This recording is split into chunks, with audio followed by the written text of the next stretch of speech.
नमस्कार, स्वागत है आपका समाज का सच में। आज हम एक ऐसे मुद्दे पर बात करने जा रहे हैं जो भारत के सामाजिक ताने बाने में गहरे तक जड़े जमाए हुए है। आपने आतंकवाद के बारे में तो सुना ही होगा, लेकिन क्या आपने जातंकवाद शब्द सुना है? जी हाँ, जातंकवाद ये शब्द उन भयावह अत्याचारों को दर्शाता है जो जाति के नाम पर दलित, बहुजन और हाशिए पर पड़े समुदायों पर सदियों से हो रहे हैं। आज भी हम जब 21वीं सदी में जी रहे हैं, भारत में जातिगत भेदभाव, हिंसा और अन्याय की खबरें रोज सामने आती हैं। कुछ लोग संविधान को दरकिनार करके मनुस्मृति जैसे ग्रंथों को आधार बनाकर सामाजिक व्यवस्था को चलाना चाहते हैं। लेकिन सवाल यह है कि क्या हमारा समाज वाकई इतना बदल गया है जितना हम दावा करते हैं? इस वीडियो में हम जातंकवाद की सच्चाई, इसके ऐतिहासिक और सामाजिक कारण, आंकड़े और इसे रोकने के उपायों पर विस्तार से बात करेंगे।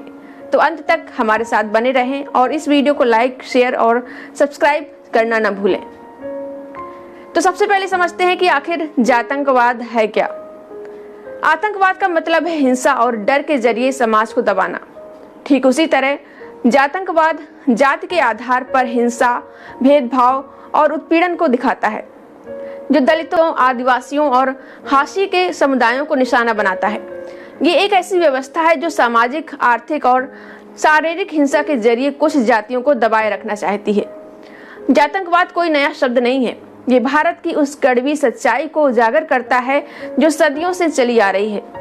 हाल ही में एक्स प्लेटफॉर्म पर जाति मुक्त भारत और अमर सिंह अमराव जैसे यूजर्स ने इस शब्द को लोकप्रिय बनाया है।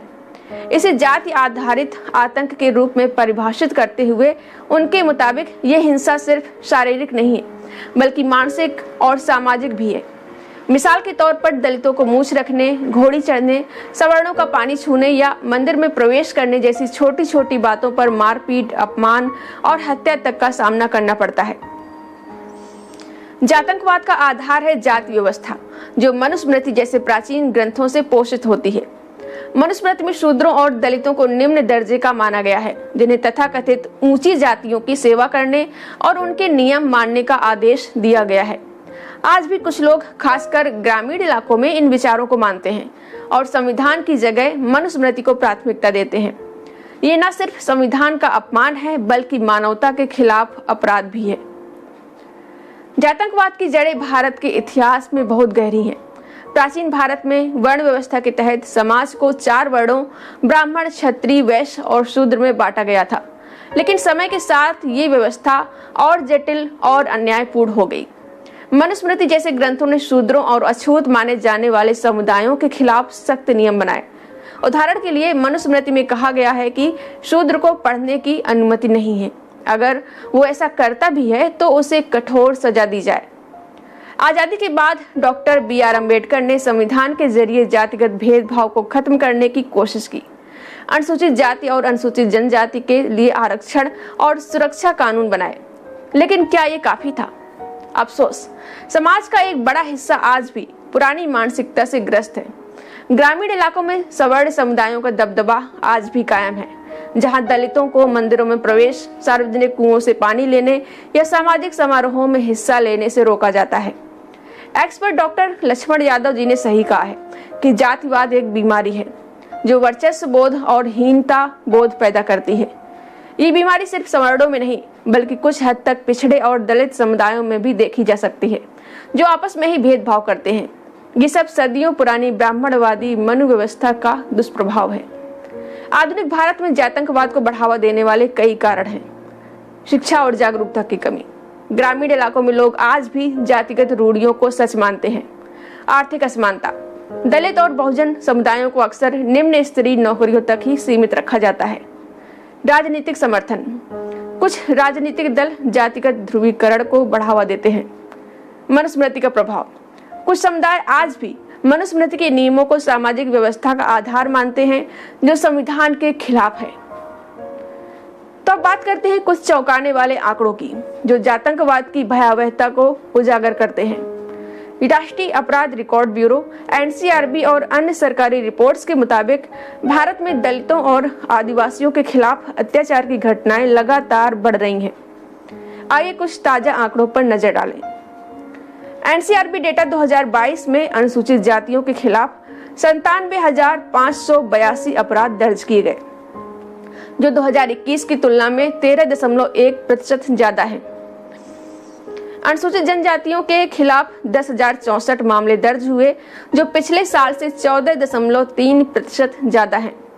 उत्तर प्रदेश, राजस्थान और मध्य प्रदेश में दलितों के खिलाफ सबसे ज्यादा अपराध दर्ज हुए, जो कुल मामलों का 97.7% हिस्सा है। हर दिन औसतन 158 दलितों के खिलाफ अत्याचार की घटनाएं होती हैं। 2022 में दलितों के खिलाफ हत्या के 1,393 मामले दर्ज हुए। बलात्कार और यौन उत्पीड़न की 3,372 मामले सामने आए। SC और ST अधिनियम 1989 के तहत 14,000 से ज्यादा मामले दर्ज किए गए। मध्य प्रदेश में 2021 में SC के खिलाफ अपराध दर सबसे ज्यादा थी, जहां प्रति 1 लाख SC आबादी पर 63.6 मामले दर्ज हुए। राजस्थान और उत्तर प्रदेश भी इस सूची में शीर्ष पर हैं। भारतीय मानव विकास सर्वेक्षण 2011-12 के मुताबिक 27% परिवारों ने स्वीकार किया कि वे छुआछूत का पालन करते हैं। दलितों को मंदिरों, स्कूलों और सार्वजनिक स्थानों पर प्रवेश से रोकने की घटनाएं आम हैं। इन आंकड़ों से साफ है कि जातिगत हिंसा सिर्फ छिटपुट घटनाएं नहीं है, बल्कि एक व्यवस्थित समस्या है। हाल ही में एक्स पर अमर सिंह अमराव ने लिखा, आतंकवादियों ने दलितों के लिए भारत को कब्रगाह बना दिया है। ये बात उन मामलों को देखकर सच लगती है जहां दलितों को छोटी छोटी बातों पर मौत के घाट उतार दिया जाता है। उदाहरण के तौर पर समझिए, 2023 में राजस्थान में एक दलित युवक को मूंछ रखने के लिए पीट कर मार डाला गया। 2024 में उत्तर प्रदेश में एक दलित दूल्हे को घोड़ी पर चढ़ने से रोकने के लिए गांव वाले ने उसका घर जला दिया। 2025 मध्य प्रदेश में एक दलित परिवार को मंदिर में प्रवेश करने की कोशिश करने पर सामाजिक बहिष्कार का सामना करना पड़ा। ये सिर्फ कुछ उदाहरण हैं। असल में ऐसी घटनाएं हर दिन हर गांव में हो रही हैं, जिनमें से कई तो पुलिस स्टेशन तक पहुंचती ही नहीं हैं। अब एक बड़ा सवाल है, जब भारत का संविधान समानता, स्वतंत्रता और न्याय की गारंटी देता है, तो फिर आतंकवाद क्यों पनप रहा है? इसका जवाब है मनुस्मृति और उसकी विचारधारा का गहरा प्रभाव। मनुस्मृति एक ब्राह्मणवादी प्राचीन ग्रंथ है जो सामाजिक व्यवस्था को जातियों के आधार पर बांटता है। इसमें शूद्रों और दलितों को गुलामों जैसा दर्जा दिया गया है। कुछ उदाहरण देखिए। मनुस्मृति के अध्याय 8 श्लोक 413 में शूद्र को संपत्ति रखने का अधिकार नहीं है। मनुस्मृति के अध्याय 5 श्लोक 131 में शूद्र का भोजन अछूत माना गया है। इसके अलावा शूद्रों और महिलाओं के बारे में ढेरों अमानवीय नियम बताए गए हैं। किसी दिन मैं मनुस्मृति में सभी अमानवीय बातों को लेकर एक वीडियो बनाऊंगी। दूसरी ओर भारत का संविधान, जिसे बाबा साहेब डॉक्टर भीमराव अंबेडकर ने लिखा। संविधान कहता है कि हर नागरिक बराबर है। अनुच्छेद 14 समानता, अनुच्छेद 15 भेदभाव के खिलाफ सुरक्षा और अनुच्छेद 17 छुआछूत को अपराध घोषित करता है। फिर भी कुछ लोग संविधान को नजरअंदाज करके मनुस्मृति की विचारधारा को बढ़ावा देते हैं। एक्स पर जाति मुक्त भारत ने लिखा, आतंकवाद की चुप्पी खतरनाक है, इसे सामान्य मान लिया जाता है। क्या ये सही है? मनुस्मृति को आज भी कुछ समुदाय पवित्र मानते हैं और इसे सामाजिक नियमों का आधार मानते हैं। ये संविधान के साथ सीधा टकराव है और अपराध है। उदाहरण के लिए ग्रामीण इलाकों में पंचायतें दलितों को सजा देने के लिए मनुस्मृति के नियमों का सहारा लेती हैं। कुछ धार्मिक संगठन मनुस्मृति को स्कूलों में पढ़ाने की वकालत करते हैं। सवर्ण समुदायों में जातिगत गौरव के नाम पर दलितों को नीचा दिखाया जाता है। ये स्थिति न सिर्फ दलितों के अधिकारों का हनन करती है, बल्कि भारत के लोकतंत्र को भी कमजोर करती है। संविधान कहता है कि हर व्यक्ति को सम्मान और बराबरी का हक है, लेकिन मनुस्मृति की विचारधारा इसे चुनौती देती है।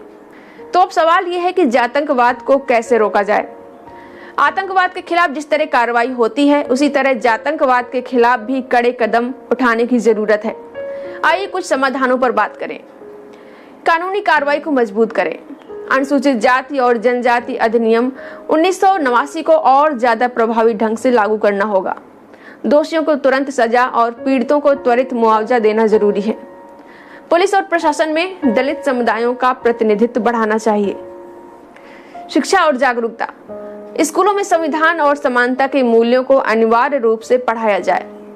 मनुस्मृति जैसे ग्रंथों की भेदभाव पूर्ण शिक्षाओं को उजागर करने के लिए जागरूकता अभियान चलाए जाएं। सोशल मीडिया और यूट्यूब जैसे प्लेटफॉर्म का इस्तेमाल करके जातंकवाद के खिलाफ आवाज उठाई जाए। आर्थिक सशक्तिकरण, दलित और बहुजन समुदायों के लिए शिक्षा, नौकरी और उद्यमिता के अवसर बढ़ाए जाएं।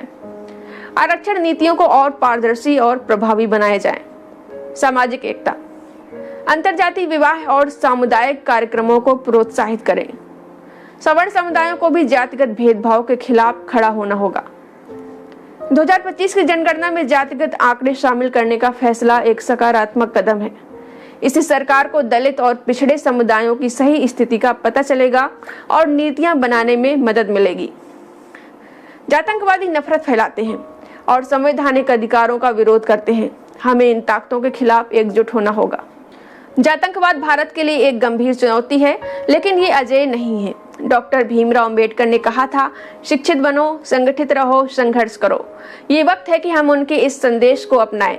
हर दलित, बहुजन और इंसाफ पसंद इंसान को मिलकर इस बीमारी का खात्मा करना होगा। हमें ये समझना होगा कि जाति कोई प्राकृतिक सत्य नहीं है, बल्कि मानव निर्मित व्यवस्था है। इसे तोड़ा जा सकता है। हमें मनुस्मृति की जगह संविधान को अपने दिल और दिमाग में बसाना होगा।